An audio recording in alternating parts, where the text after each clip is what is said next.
tous. Bienvenue pour cette deuxième édition de notre webinaire H-Auto consacré aux ressources humaines. Nous allons vous présenter aujourd'hui les résultats d'une enquête auprès des salariés de l'automobile sur le thème « Comment adapter les organisations et le management au nouveau normal ».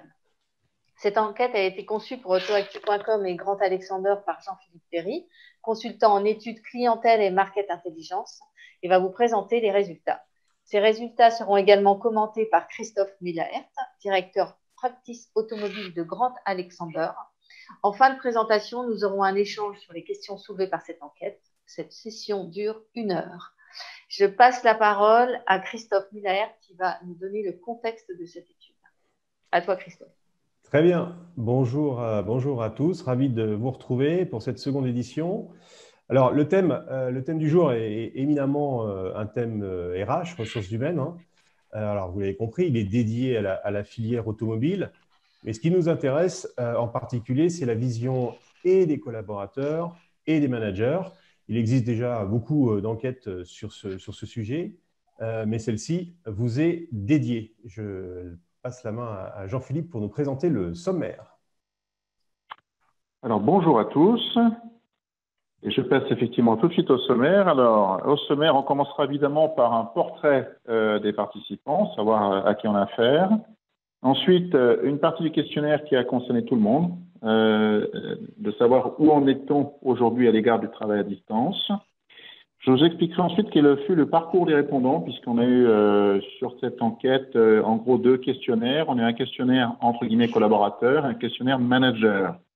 Alors je le dis tout de suite, c'est en tant que collaborateur, en tant que manager, puisqu'un certain nombre de participants ont répondu aux 2 questionnaires, mais ça je vous le détaillerai tout à l'heure.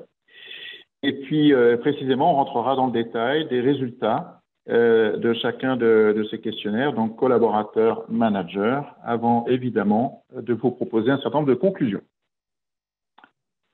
Alors je rentre dans le vif du sujet, on va voir assez rapidement qui a répondu à cette enquête.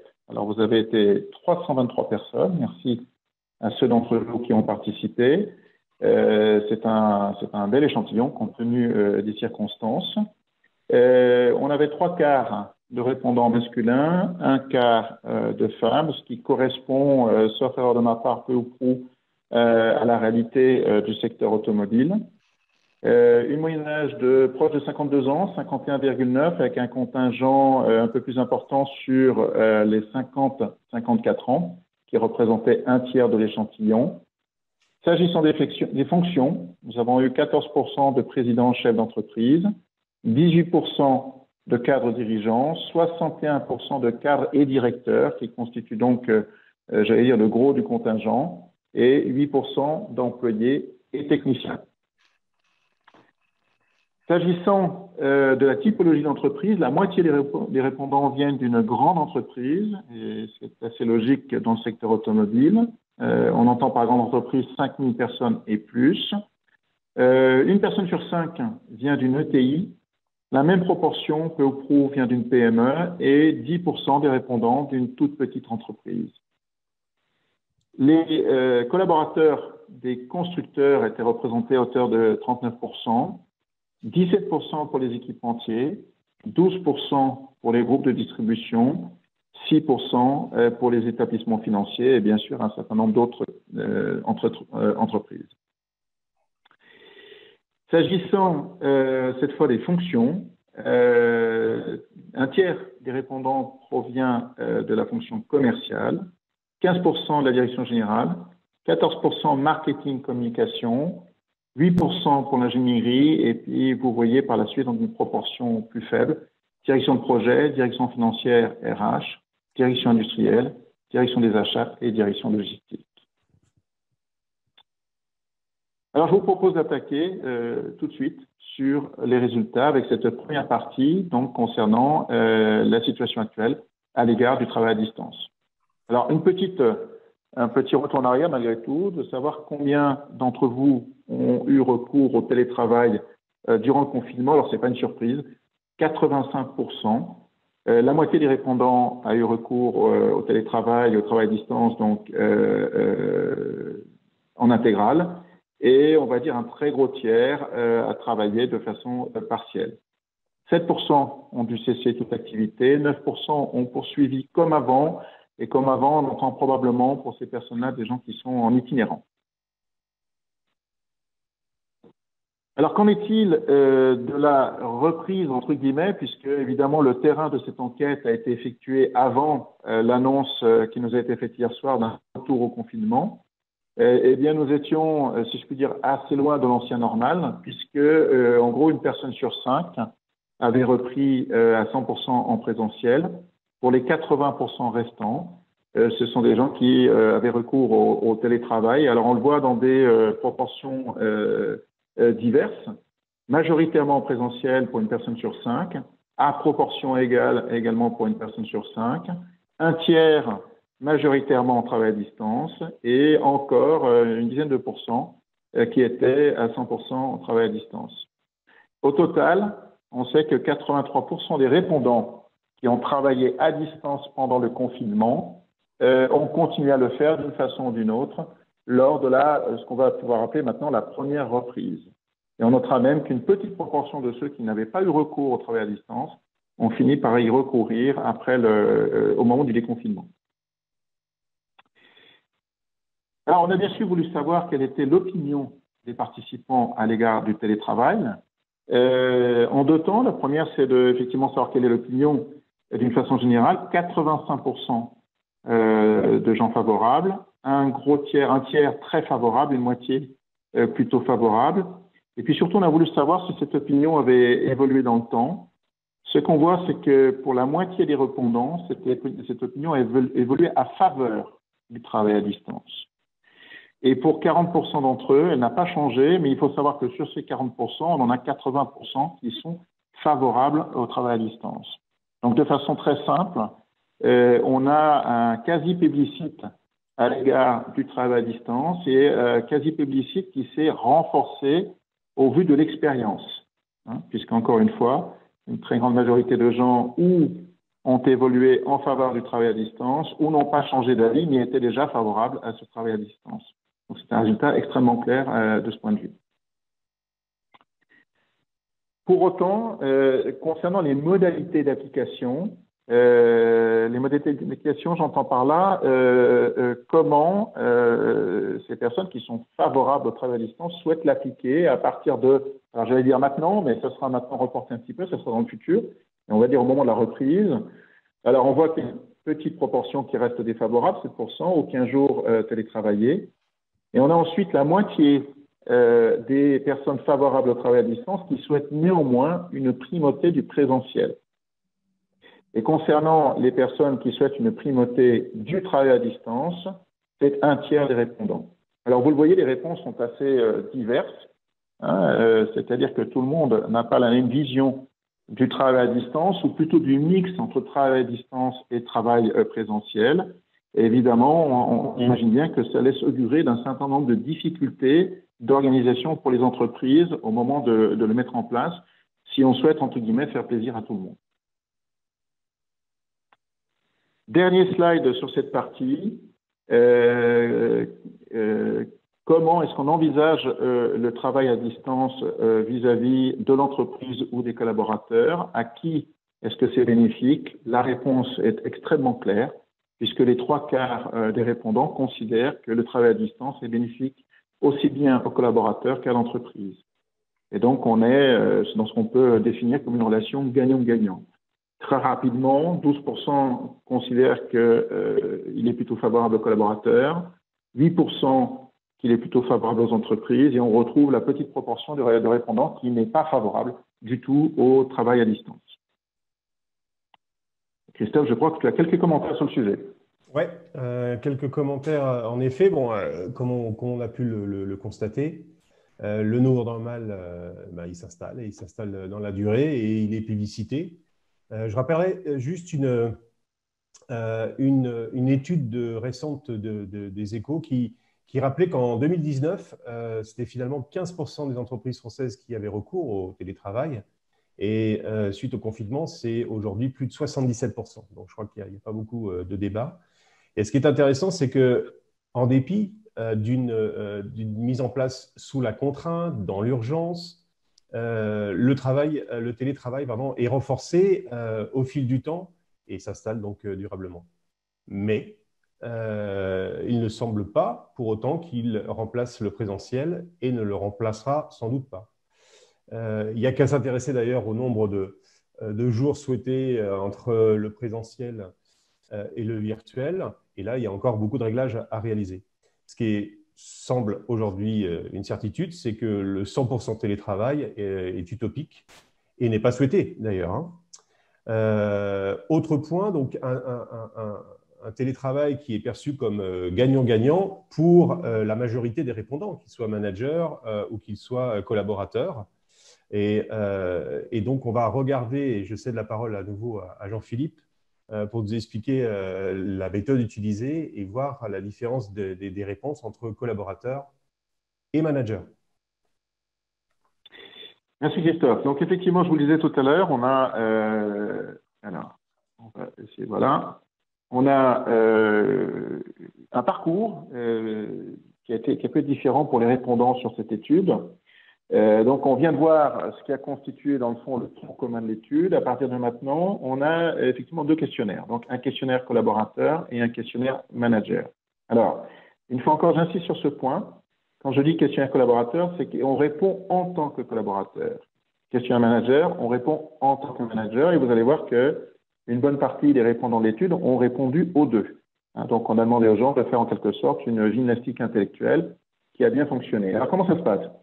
Évidemment, concernant les présidents et chefs d'entreprise, ce sont des personnes qui ont répondu directement au questionnaire manager. Mais pour le reste, qui constitue l'essentiel de l'échantillon, donc cadre dirigeant, cadre ou directeur, et employé ou technicien, toutes ces personnes ont répondu au questionnaire collaborateur.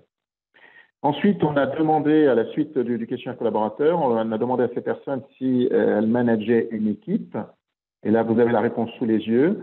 59% d'entre eux managent une équipe. Et vous avez la répartition sur la taille des équipes à l'écran.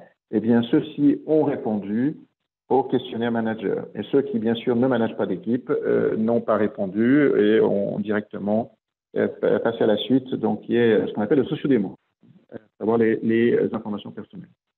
Voilà donc pour l'articulation de cette enquête. Et je vous propose de passer tout de suite au questionnaire, donc à la perception des répondants en tant que collaborateurs.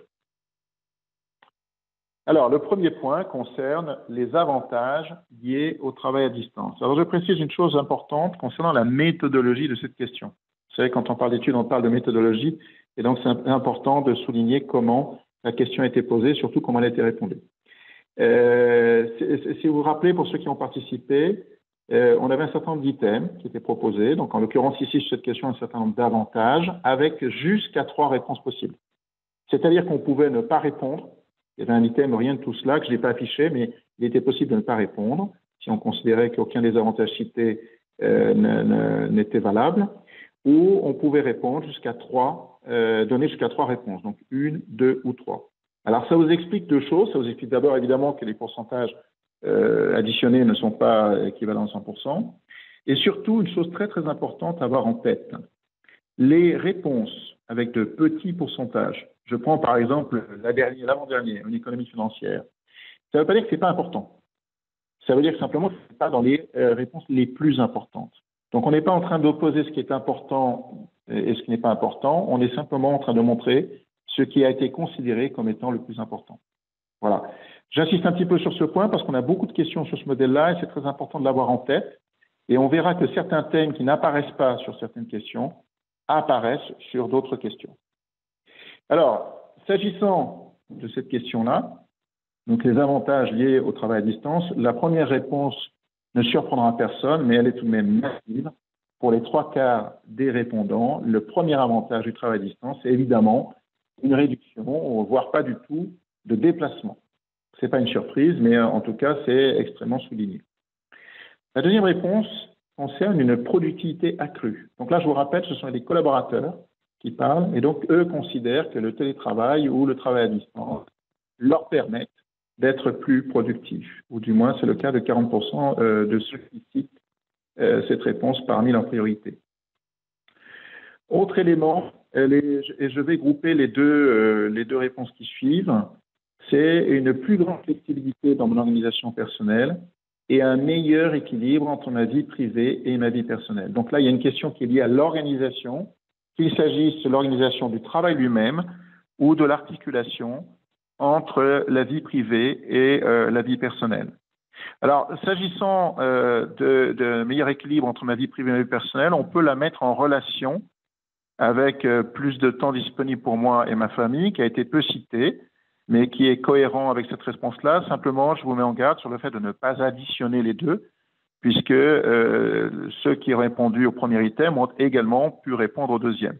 Donc, n'additionnez pas les deux pourcentages. Donc, c'est assez clair. Ah, une chose très, très importante que j'ai oubliée. Le cinquième, qui est très cité, la possibilité de travailler dans le calme. Alors moi, cette réponse m'a particulièrement interpellé. C'est 37% des répondants qui la citent, parce qu'on peut y voir une forme de critique implicite aux conditions de travail en présentiel, et peut-être même en extrapolant un petit peu aux open space, par exemple. Donc ça, c'était s'agissant des avantages. On va parler maintenant des inconvénients qui sont liés au télétravail. Et c'est très important parce que je vous rappelle qu'on a affaire à des gens qui sont très majoritairement favorables au télétravail. Malgré tout, il y a des inconvénients. Et vous remarquerez tout de suite qu'on a une concentration de réponses sur 3 items, avec une première réponse extrêmement forte, extrêmement importante. C'est la question de la communication informelle. Et donc, le premier inconvénient, l'inconvénient le plus cité, et très largement par les 3/4 des répondants, c'est cette absence de communication informelle. On parle de quoi? On parle des rencontres et des discussions autour de la machine à café. On parle des discussions au restaurant, et puis de toutes celles qui, effectivement, se situent dans un cadre informel. Et on verra par la suite que ça réapparaît à plusieurs moments dans l'étude. Le deuxième élément, qui est également très cité, puisqu'il concerne la moitié des répondants, c'est une communication réduite avec les autres services. Alors là, c'est aussi un sujet qu'on va voir réapparaître à plusieurs moments, qui peut être celui du travail en silo, c'est-à-dire le risque d'une réapparition ou, en quelque sorte, une amplification du travail en silo. Et le sentiment qu'on a, c'est que pendant le confinement, on a surtout plutôt pas mal communiqué au sein de sa structure, de sa cellule, alors qu'il s'agisse du service, du département. En revanche, la communication entre départements ou entre services, elle, semble en avoir su faire.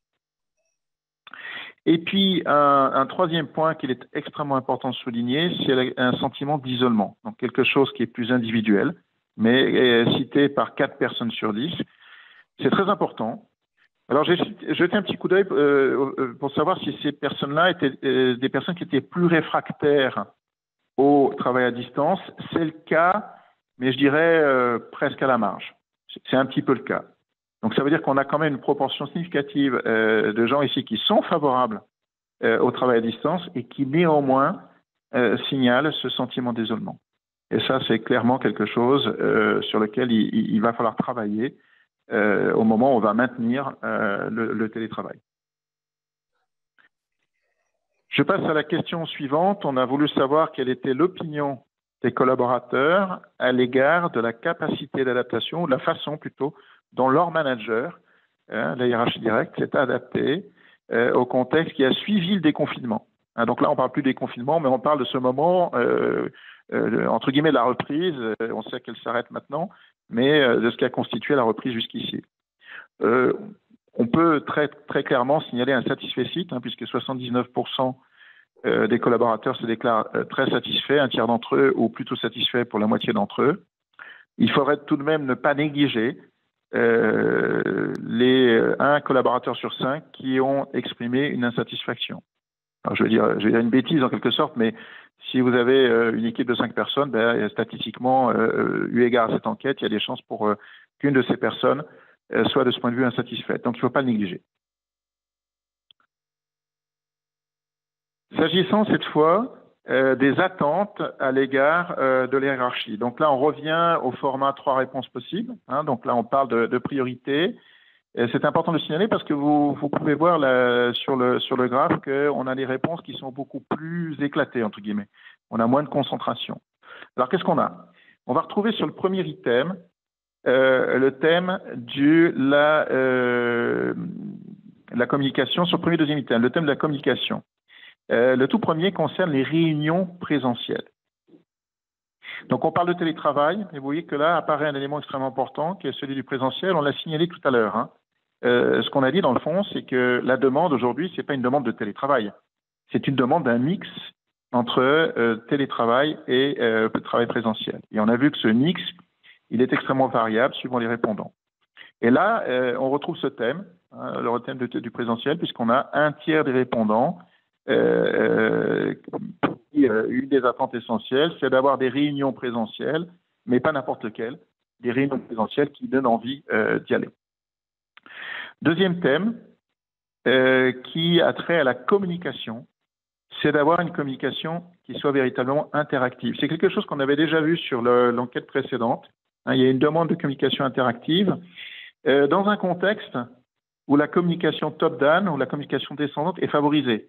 Hein, pourquoi? Parce que la technologie permet aujourd'hui à la direction d'une entreprise, et de façon très simple, très facile, de s'adresser simultanément à tous les collaborateurs. Mais on comprend bien que quand on fait ça, on parle d'une communication purement descendante. Hein, à part la séance de questions-réponses sur la fin, on n'est pas dans l'interactivité. Là, la demande, elle est très clairement d'une communication plus interactive.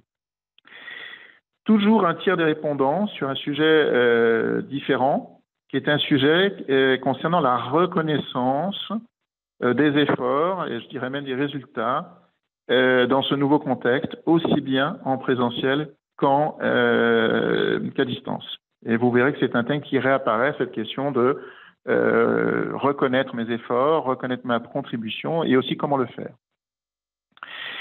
Toujours un tiers des répondants sur un thème. Alors, vous voyez ce que je vous disais tout à l'heure sur la question méthodologique, où certaines priorités peuvent ne pas apparaître sur une question et apparaître sur une autre. C'est le cas ici.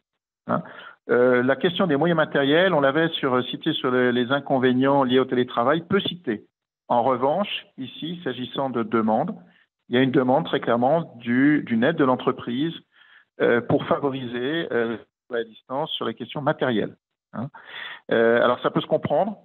Ça peut se comprendre pourquoi, parce que le confinement s'est installé, il a fallu s'organiser très rapidement hein, sous la contrainte, et donc on a fait entre guillemets avec les moyens du bord, on s'est adapté. En revanche, une fois qu'on pérennise ce travail à distance, eh bien, on va demander des conditions plus favorables, on va demander surtout une contribution de l'entreprise à cet égard. Je vais citer encore 2 items qui concernent une personne sur 5. Le premier item, c'est être disponible quand j'ai besoin de support. Donc là, une demande de la part des collaborateurs qui, encore une fois, s'exprime à l'égard des hiérarchies directes, eh bien, de pouvoir répondre quand on en a besoin. Et puis, quelque chose qui a trait à nouveau aux réunions, hein, et aux réunions aussi bien présentielles qu'à distance, c'est de s'assurer que tout le monde puisse s'exprimer. Et ça, c'est un point, c'est probablement un sujet d'ailleurs qui n'est pas nouveau, hein, qui n'est pas propre à la situation qu'on connaît aujourd'hui, mais en tout cas qui ne perd pas d'importance dans ce nouveau contexte. Je passe ensuite à un autre type de question. La méthodologie là est différente. Ça concerne le travail à distance en général, mais là la question était un peu différente. Là, vous avez une série d'affirmations. On a posé un certain nombre d'affirmations. Par exemple, la première, je dispose d'un espace dédié et confortable pour travailler à domicile. Et il s'agissait de répondre pour chacune de ces affirmations en disant si on est d'accord ou pas et à quel degré. Donc, en l'occurrence, c'était tout à fait d'accord, plutôt d'accord, plutôt pas d'accord du tout. Donc là, en l'occurrence, les codes couleurs correspondent à ces réponses. Hein. C'est tout à fait d'accord vert sombre, plutôt d'accord vert pâle, plutôt pas d'accord en orange et pas d'accord du tout en rouge. Alors, le thème général de ces questions-là, encore une fois, c'était le travail à distance. Et si vous regardez très rapidement hein, les codes couleurs, en vert, on peut le dire, un satisfecit assez généralisé, ce qui n'est pas étonnant dans la mesure où 85% des répondants sont favorables au travail à distance. Ce satisfecit, il s'exprime particulièrement sur 2 points. Sur le tout premier item en haut, je dispose d'un espace dédié et confortable pour travailler à domicile. Et sur le deuxième item, la clarté des consignes et des règles de télétravail. Hein. Alors, deux choses là-dessus. D'abord, on a affaire, comme on le disait, comme on disait tout à l'heure, à une population plutôt majoritairement de cadres. Hein. Donc, on imagine qu'une population qui a plutôt plus de ressources pour s'installer favorablement chez soi en télétravail, et puis une population qui, en principe, est habituée à travailler en autonomie. Donc, ça explique très probablement le taux de réponse sur ces deux questions. On note néanmoins, et c'est important de le souligner, que même sur ces deux questions, on a tout de même un répondant sur 5 qui répond de façon négative. Et puis, je voudrais également souligner ce qu'on peut considérer comme des sujets d'alerte. Encore une fois, on est sur des réponses majoritairement positives, mais il y a des réponses sur lesquelles on a un peu plus de taux de genre négatif, entre guillemets, qui est une réponse négative. Alors, le premier point concerne le fait que le travail à distance ne génère pas nécessairement moins de fatigue. Vous voyez, c'est le quatrième item. Je suis moins fatigué à l'issue d'une semaine en télétravail qu'en présentiel. Et là, vous avez quand même 40% des gens qui vous disent « je suis pas d'accord ». Donc, autrement dit, je suis aussi fatigué, voire plus, en présentiel. Alors là, il y a un élément explicatif qui est relativement clair, qui n'est pas unique, mais relativement clair. C'est le fait d'avoir des enfants ou pas à la maison. Donc, quand vous avez les enfants à la maison, le taux de réponse de ce point de vue est plus important, 61% de réponses négatives par rapport aux 39% que vous avez sous les yeux en général. Donc ça, c'est important de le signaler. Le fait d'avoir des enfants à la maison, ça crée effectivement une contrainte et plus de fatigue. Le deuxième élément, c'est la difficulté à établir une limite entre vie professionnelle et vie personnelle. Et c'est l'item qui vient juste après. Donc là, vous avez 60% des gens qui considèrent qu'ils le font facilement. Et vous avez quand même 40% des gens qui expliquent qu'ils ont une certaine difficulté à établir cette limite. Et là, pour le coup, le fait d'avoir des enfants ou pas n'influe pas. On a exactement le même taux de réponse pour les gens qui ont ou qui n'ont pas d'enfants. Donc, on dira que c'est probablement d'un autre ordre. Autre élément important à souligner, la fréquence des contacts entre collaborateurs. Donc là, c'est le troisième item. Vous avez tout de même, on va dire, entre un quart et un tiers des répondants qui se déclarent insatisfaits sur ce sujet. Et puis, dernier point, et ça c'est effectivement le dernier item tout en bas, l'adaptation de l'entreprise au nouveau contexte, plutôt une satisfaction générale, mais on a quand même un gros quart des répondants qui expriment une insatisfaction. Et ça, c'est important de le souligner parce qu'évidemment, ça peut être extrêmement variable en fonction de l'entreprise. Donc, c'est un point également à ne pas perdre de vue. Dernière question concernant donc les collaborateurs et question qui traite spécifiquement de la relation au manager et on est dans la même méthodologie que précédemment. Alors, j'attire juste votre attention sur les deux derniers items où j'ai inversé les codes couleurs parce que la question est inversée. Donc, j'ai voulu mettre en positif, en quelque sorte, ce qui est en vert, donc ce qui est en positif, et en rouge-orange, ce qui est en négatif. Mais je vais y revenir. Bon, ce qu'on observe très rapidement, c'est un peu le même phénomène que sur la question antérieure, c'est-à-dire plutôt un satisfecit. Et ce satisfecit, il va concerner plus particulièrement la confiance accordée par le manager et le fait de se sentir à l'aise quand on communique avec son manager à distance, c'est-à-dire par vidéo. Donc, ce sont les deux items sur lesquels on a les taux de réponse positive les plus élevés. En revanche, on va s'intéresser à ces questions, ces items sur lesquels on a un taux de réponse négative un peu plus élevé, en commençant par le quatrième. J'ai le sentiment que mon manager me tient informé de tout ce que je dois savoir. Eh bien, on a tout de même 30% des répondants qui répondent de façon négative. Donc, en quelque sorte, avec un soupçon de rétention d'informations à l'égard du manager. Autre élément, alors deux items plus bas, c'est la fréquence des contacts avec le manager. On a 3/4 de gens satisfaits, mais on a tout de même 1/4 de gens insatisfaits qui considèrent que cette fréquence n'est pas satisfaisante. Élément important également, et là ça concerne la toute dernière réponse. Depuis le confinement, un écart s'est creusé entre mon manager et moi. La réponse négative, entre guillemets, devient positive. C'est pour ça que j'ai inversé les codes couleurs. Hein. Pour être clair, vous avez 75% des gens, je ne dis pas de bêtises, si j'ai une bêtise, c'est 79%, autant pour moi. 79% des gens qui disent non, il ne s'est pas creusé, l'écart ne s'est pas creusé entre manager et moi, donc ces 79% sont évidemment en vert. En revanche, on a quand même 21% des gens, un collaborateur sur 5, qui considèrent que cet écart s'est creusé. Deux éléments que je signe encore rapidement, c'est l'aide apportée par le manager. Hein, donc, j'ai le sentiment que mon manager m'apporte toute l'aide dont j'ai besoin. Et puis, la clarté des attentes du manager à l'égard du collaborateur. Là aussi, encore une fois, vous avez le même phénomène, hein, une réponse généralement positive, mais entre 20 et 25% de collaborateurs qui se déclarent satisfaits. Alors, j'insiste toujours un petit peu sur ces éléments-là parce qu'une étude, elle sert surtout à ça. Hein, c'est bien, évidemment, d'avoir des réponses qui sont positives, c'est toujours agréable, mais surtout, ce qu'il faut, c'est bien regarder ce qui ne fonctionne pas, parce que c'est là qu'une étude s'avère particulièrement intéressante. Je pense que tu as des choses à dire, d'ailleurs, à ce sujet. Christophe. Oui, alors pour le moins, c'est très riche, hein, on le voit, hein, il y a beaucoup de choses qui ressortent dans cette étude. Donc, si on zoome sur les réponses des collaborateurs, il y a néanmoins quelques enseignements et j'essaierai d'être suffisamment synthétique.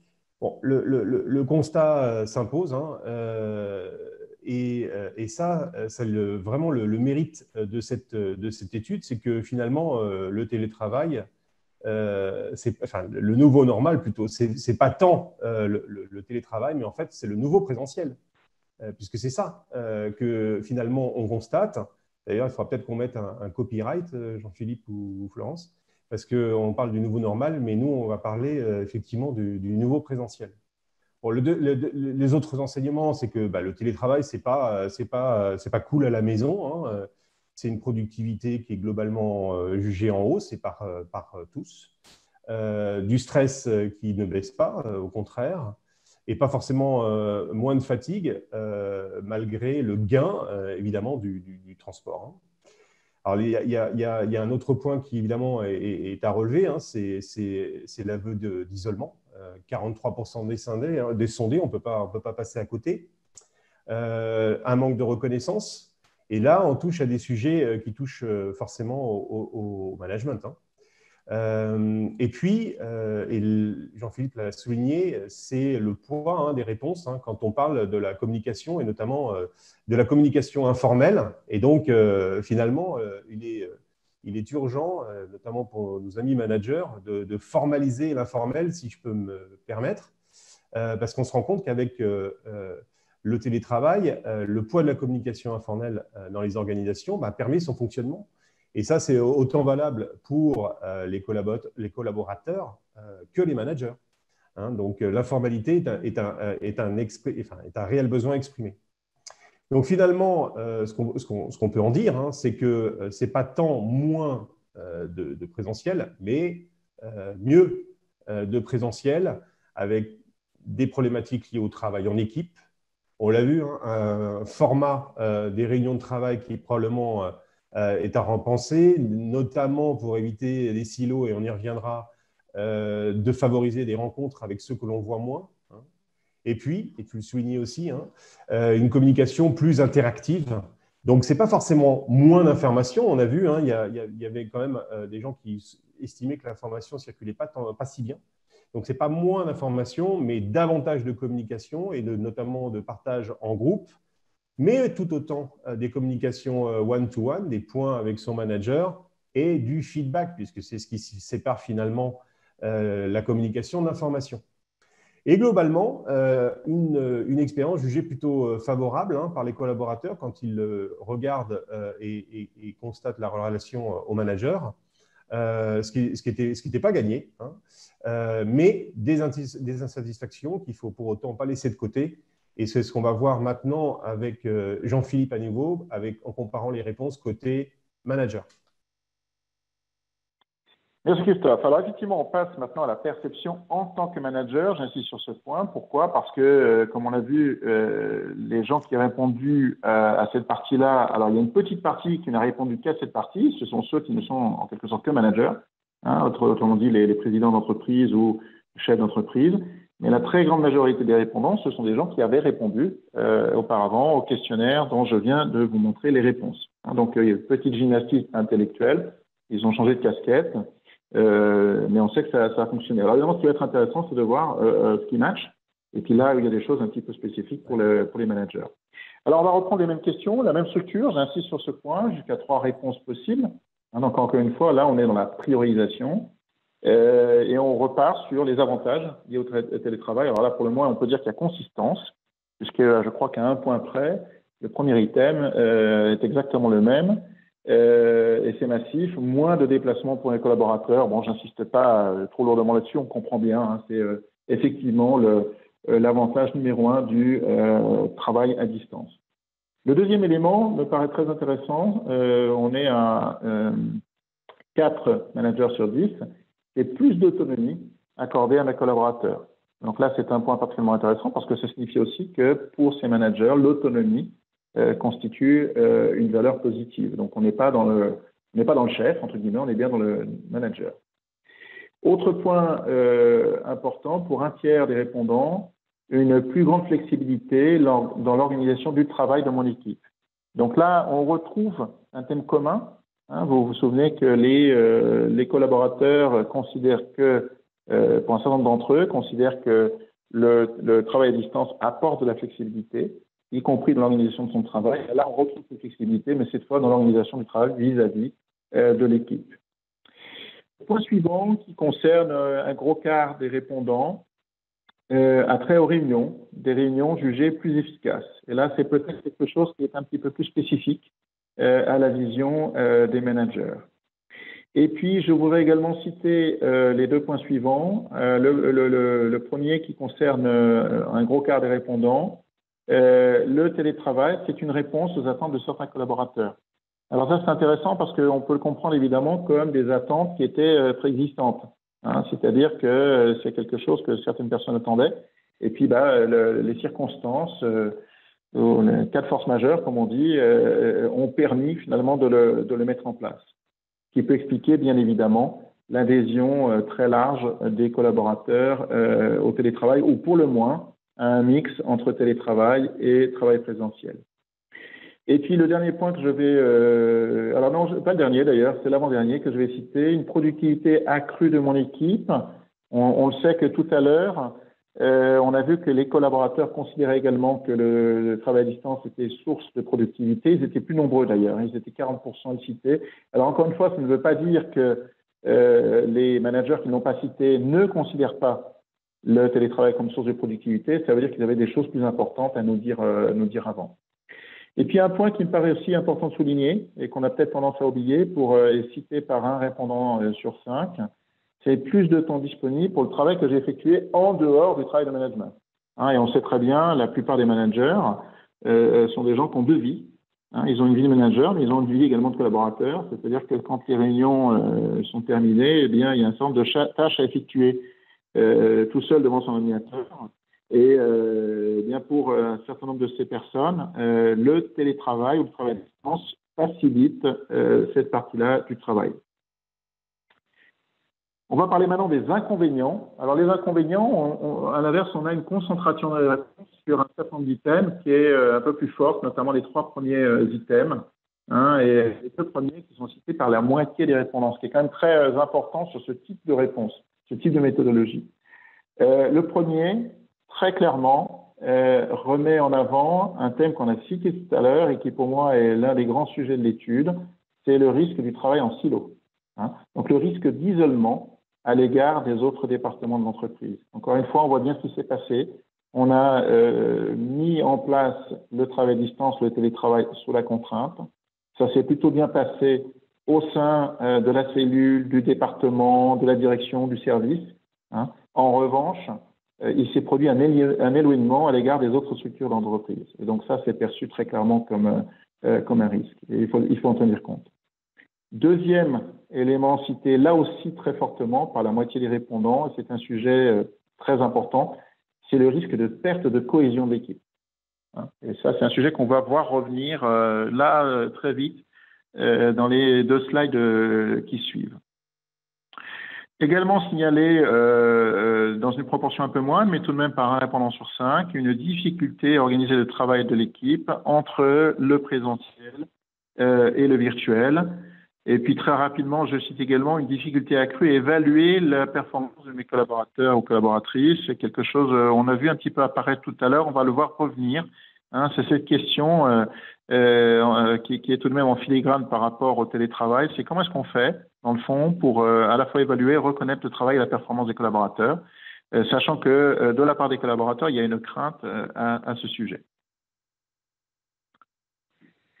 Cette question qui était spécifique, qu'on a posée de façon spécifique au manager, c'est une question concernant la demande de soutien. Et par soutien, on peut entendre formation. Alors, pas uniquement, mais on peut entendre également formation.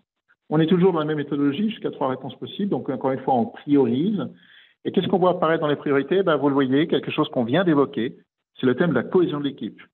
Donc ça, c'est important parce que quand vous avez ce thème-là mentionné à 2 reprises et de façon différente, eh bien évidemment, ça le renforce.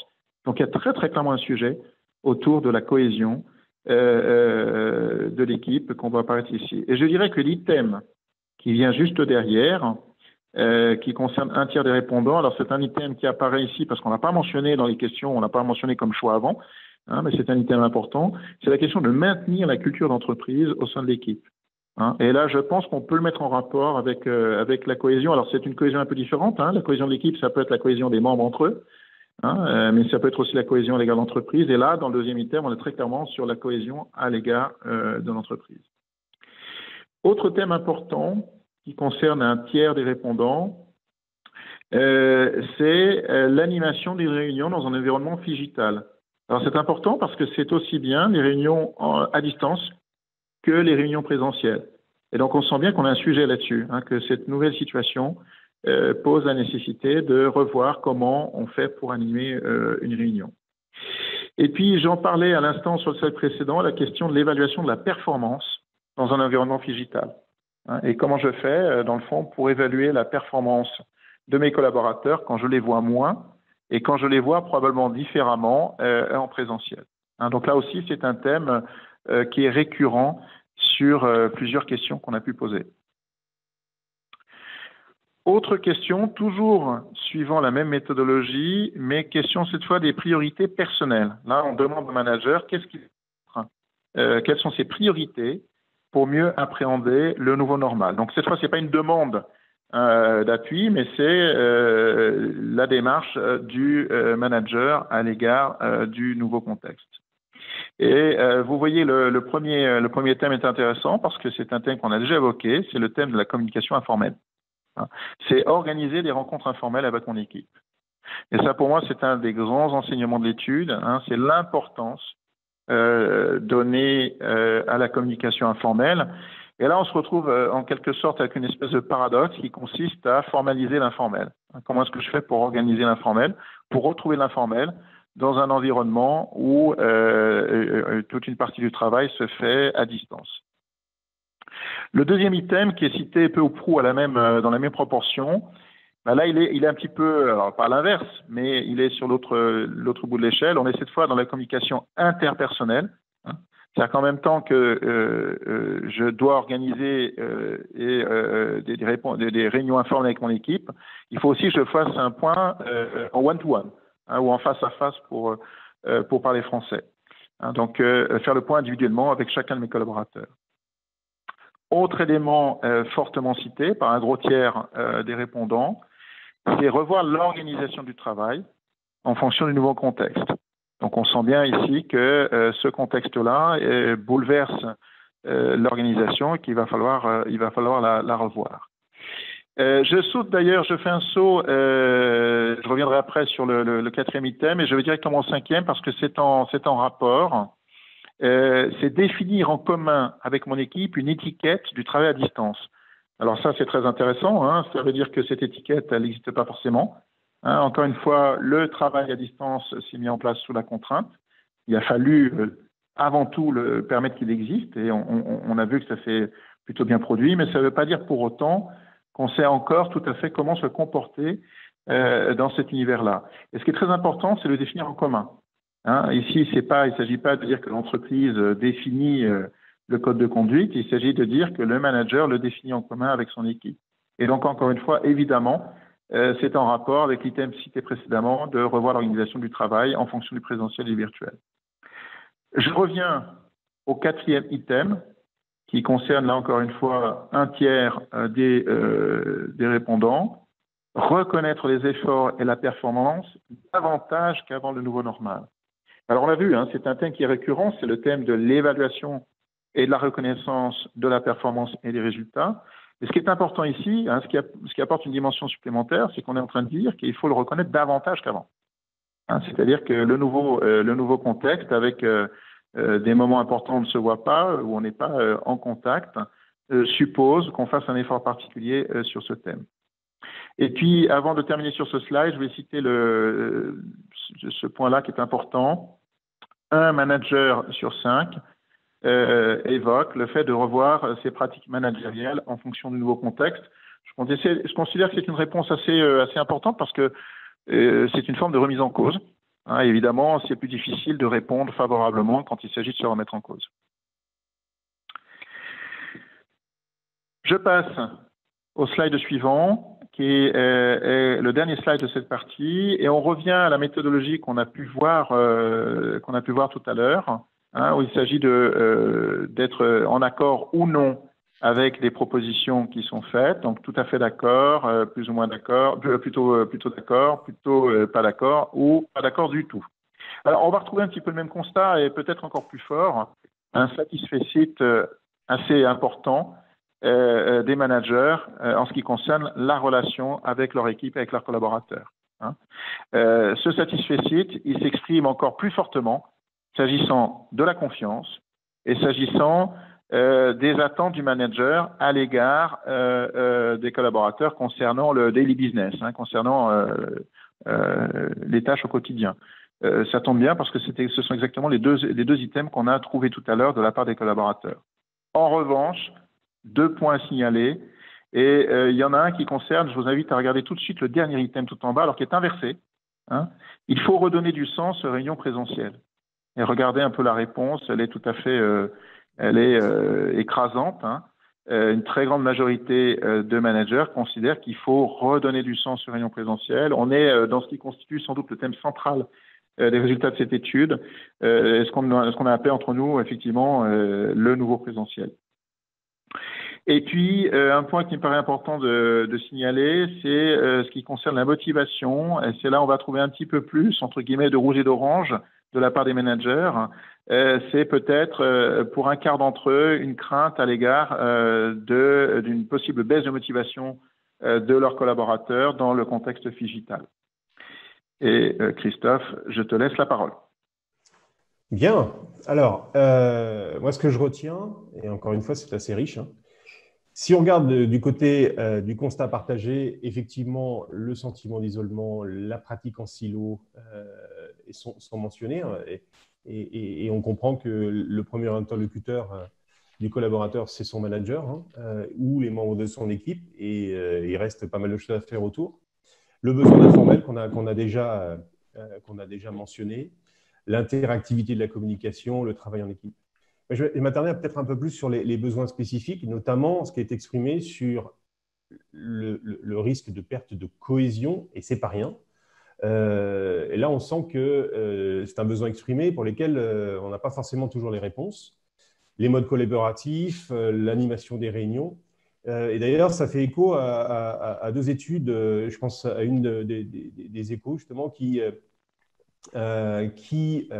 citait le maintien de la culture comme un des enjeux majeurs du nouveau normal, la multiplication des silos aussi, et puis la cohésion. Donc, c'est finalement assez en ligne. La NDRH, sur une autre étude, reprenait d'ailleurs à peu près les mêmes constats, en rajoutant l'équité, ce qui est pas évidemment inintéressant, parce que tout le monde ne bénéficie pas du télétravail. Le sentiment que ça laisse, c'est que finalement, on s'est plus attardé à s'intéresser à ce que les collaborateurs vivaient et comment déterminer les modalités autour du télétravail. Et moi, je dirais que la nature ayant horreur du vide, les managers sont finalement invités à reprendre un peu la main. Et en redonnant en particulier du sens, c'est aussi un item qui revient souvent dans les études que l'on peut voir, du sens au travail et principalement en repenser les modes collaboratifs, ce qui fait que le rôle d'animateur et d'animateur en présentiel en particulier est renforcé. Parce que finalement, on constate une perte de repères, ce qui est logique, perte de l'unité de temps, perte de l'unité de lieu, et puis un sentiment d'isolement, on l'a vu. Alors, si je reprends les chiffres que j'ai notés, 36% des managers vis-à-vis de leurs collaborateurs et 13% des collaborateurs vis-à-vis de leurs managers. Alors que les besoins exprimés de faire de l'informel et de revoir les membres de l'organisation sont cités à 77%. Ça, c'est un petit décalage intéressant. Autre décalage que j'ai noté, c'est entre les besoins exprimés d'accompagnement. Et là, je reviens sur des sujets éminemment importants, la cohésion, la culture, l'animation et en particulier des réunions. Et encore une fois, ce n'est pas rien. Quand on cite la culture organisationnelle comme un point important pour les managers, ce n'est pas rien parce que c'est un sujet qui a plutôt été mis de côté ces dernières années.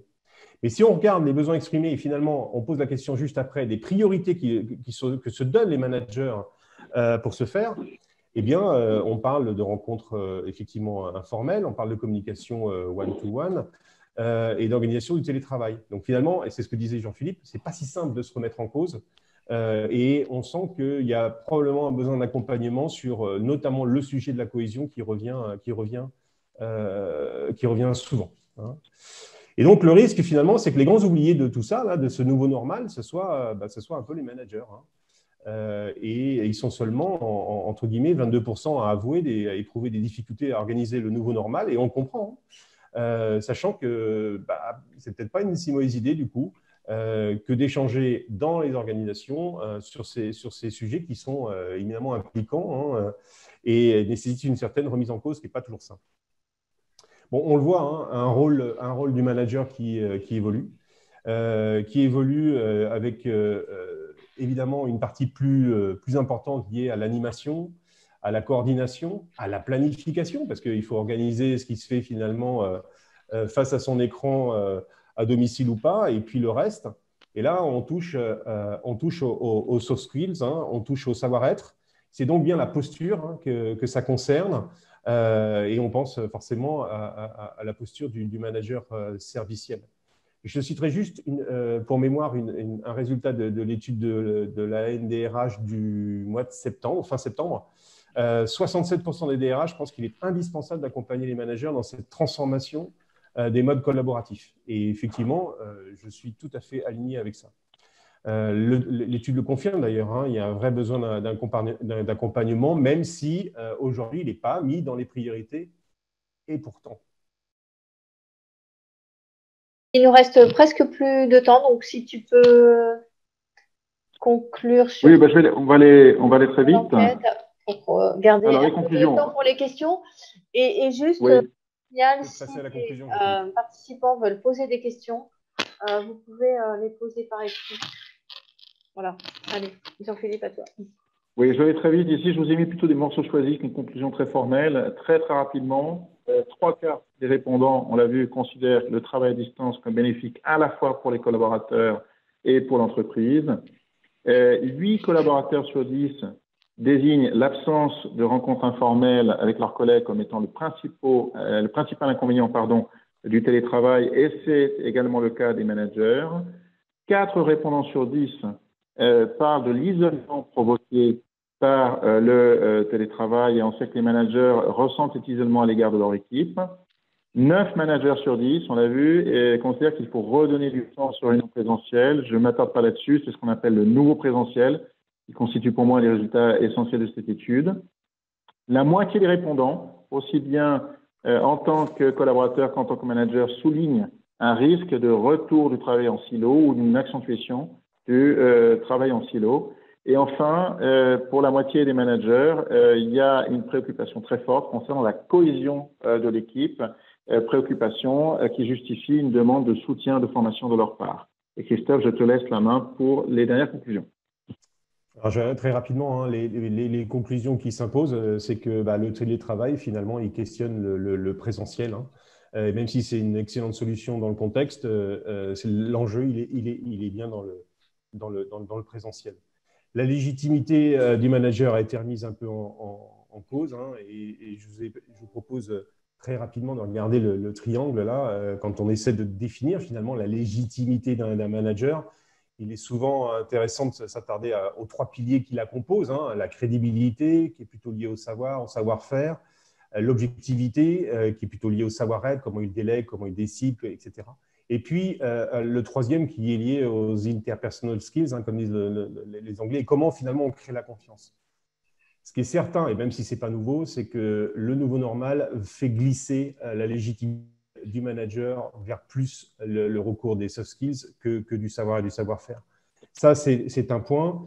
Ce qui veut dire aussi que c'est probablement un sujet à travailler dans les organisations. Ce qu'on constate aussi, c'est qu'effectivement, la priorité du nouveau normal, c'est l'humain et pas les process. Les process ont été mis un peu en place, entre guillemets, en urgence. Il y a un peu de fine-tuning, mais finalement, c'est quand même là que ça se passe. Je disais, il y a peu de temps dans les Échos, un article et notamment un commentaire de Charles-Henri Besser-Desmorts, le président de la GCRH, qui disait « Sans une refonte du management, ce n'est pas du télétravail, mais du contrôle à distance ». Et ce n'est pas ça le sujet.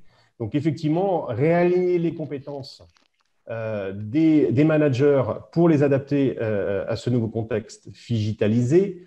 Un travail aussi sur la culture d'entreprise. On a vu, c'est vraiment le cœur probablement du dispositif de demain. Et c'est des sujets qui reviennent alors qu'ils étaient un peu moins prioritaires jusque-là. Donc, on est loin du command and control. Et donc, pour finir, je dirais que ce n'est pas tant une révolution du monde du travail, mais une évolution de son écosystème. Et je pense que l'évolution, ça va se diriger assez naturellement vers de l'empowerment, comme disent encore les Anglais. Je suis désolé, c'est beaucoup de termes anglais, mais c'est quoi? C'est la libération des énergies et des talents dans un but commun. Et donc là, il y a matière à travailler probablement avec les managers. Voilà. Merci Christophe. Merci Jean-Philippe. Jean-Philippe, tu voulais faire une conclusion? Non? C'est bon? Non, c'est bon. Moi, j'ai conclu déjà. Merci. Moi, j'aurais peut-être trois questions. Hein. Je vois qu'on n'en a pas eu des participants, mais pour Christophe Müller, peut-être revenir sur cette histoire de cohésion d'équipe. Comment on fait quand on ne se voit plus pour créer de la cohésion? Est-ce qu'il y a des outils, des formations? Qu'est-ce qui va… Alors là, ça va au-delà des formations. On parle de pratiques managériales. Moi, je pense que c'est le moment… probablement de tendre le micro et de réaliser finalement ce type d'enquête à l'intérieur des organisations, pas seulement des baromètres, parce qu'on travaille avec pas mal de nos clients et on s'aperçoit qu'ils ne disent pas tout. Donc justement, organiser des tours de table, des workshops, des ateliers, pour finalement remettre le manager au centre de tout. Voir en fait les écarts qu'on peut noter sur les pratiques ou les modèles managériaux d'hier et de demain, notamment sur le volet de la communication interactive, sur comment on évite les silos, parce que forcément, tout le monde se retranche ou se replie un peu sur lui-même. Des postures, donc là encore, ça va au-delà d'une formation. C'est vraiment un travail sur les soft skills, comme on dit, la bienveillance, le courage. Donc, probablement un moment intéressant pour voir ce qui était important hier, ce qui sera important aujourd'hui et demain, mesurer les écarts pour pouvoir en particulier accompagner les ressources humaines, les directions générales sur les plans d'action à mettre en place. Et alors, dernière question, parce que je vois qu'on n'a plus le temps. Comment on fait pour intégrer un collaborateur dans ce contexte où on n'a plus d'équipe à intégrer, une équipe virtuelle? Moi, je dirais deux choses. La première, il faut créer les conditions de l'intégration des nouveaux dans l'organisation. Imaginez pour un jeune, ou moins jeune d'ailleurs, qui rejoint une organisation dans un contexte comme celui qui va commencer ce soir. C'est loin d'être évident, c'est sûr. Et puis finalement, la conclusion, c'est que tout nous ramène au présentiel. C'est encore une fois dans le présentiel que l'intégration va pouvoir se faire, que l'animation des managers est attendue. parce que sinon, effectivement, l'intégration, en particulier des générations qui nous succèdent, eh bien, ça va être compliqué, ouais. Donc, oui, le sujet est pas simple à gérer, mais encore une fois, c'est dans le présentiel et dans l'informel et dans l'animation de celui-ci qu'on trouvera des solutions. Ouais, je pense. Ok, donc c'est l'heure. Merci Jean-Philippe Théry, merci Christophe Muller, merci à nos participants de nous avoir suivis. Je vous donne rendez-vous en 2021 puisque après ces résultats, on a décidé de refaire une suite à ce webinaire H-Auto, donc un numéro 3. Et dans la lignée de ce qu'on a découvert avec cette enquête sur les enjeux du nouveau présentiel. Donc, merci à tous. Et la date que nous avons retenue, c'est le 10 février prochain, en 2021. Ouais, les enjeux du nouveau présentiel. On va le copyrighter, celui-là. Et d'ici là, bon confinement et puis joyeux Noël peut-être. On peut aussi se le souhaiter. Merci à bientôt. Au revoir. À bientôt. Au revoir.